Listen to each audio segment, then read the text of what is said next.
precisamente, però sta cercando.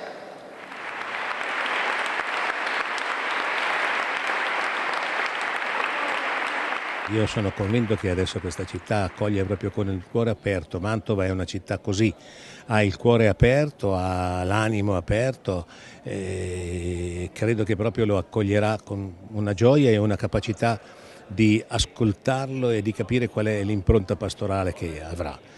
E Marco è fortunato perché è giovane prima di tutto. È giovane e ha avuto un'esperienza molto forte tra i giovani e i giovani preti. Per cui è una realtà questa che lui affronterà e sarà una delle realtà, ed è una realtà più importante adesso per la Chiesa. Come mai questi giovani a un certo punto non sentono più questo richiamo di qualcosa che ci supera, e io credo che lui sarà capace anche di farli guardare non tanto in alto, di farli stare dentro nella società, sapendo bene che loro potranno fare qualcosa di buono per la società intera. Perché non si diventa mica vescovi per se stessi, si diventa vescovi per una chiesa, per una comunità.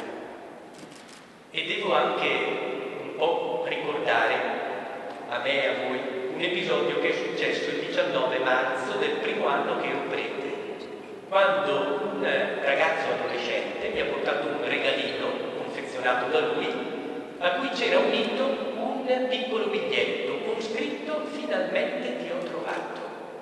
Al momento io non ho capito, però dopo un po' di tempo, attraverso sua mamma, ho saputo che questo ragazzo non aveva mai conosciuto il suo papà e che quando lui era un bambino, anche piccolissimo, faceva questa preghiera: "Oh Dio, dammi almeno un pezzettino di papà". Allora, in un prete che si era messo un po' al suo fianco ad accompagnarlo, io gli ho trovato questo pezzettino di papà.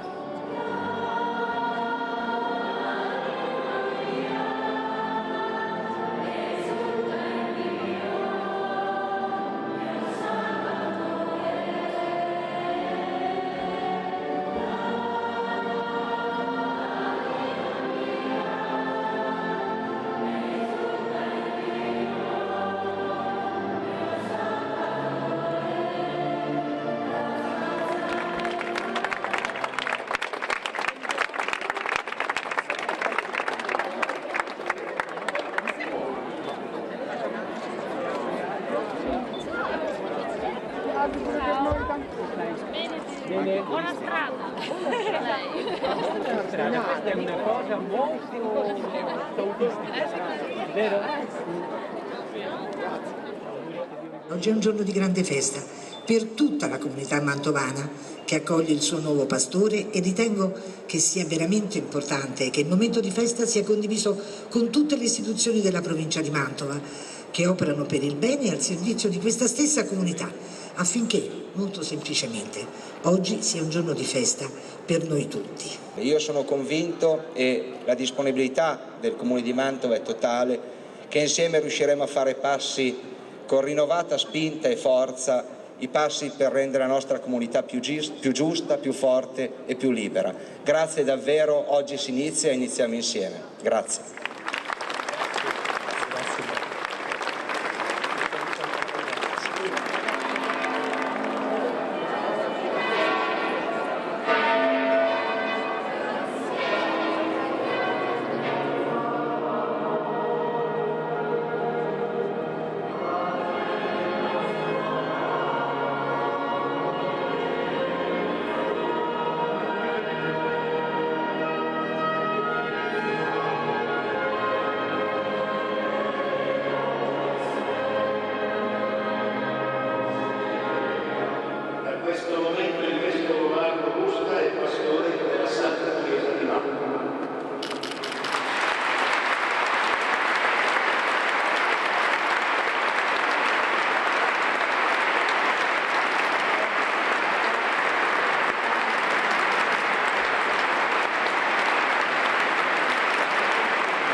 sono delle stagioni particolari della vita in cui si inizia. Ad esempio, l'infanzia e l'adolescenza sono la primavera di un uomo. Per noi cristiani che siamo i figli dell'eternità, anche la vecchiaia è una stagione iniziatica. In fondo tutti gli uomini pressoché condividono le stesse esperienze. Nascono, crescono, si innamorano, lavorano, apprendono, sbagliano, cercano, si ammalano. Ciò che fa diversi questi modi di vivere la stessa esperienza di vita è esattamente dove noi abbiamo le radici.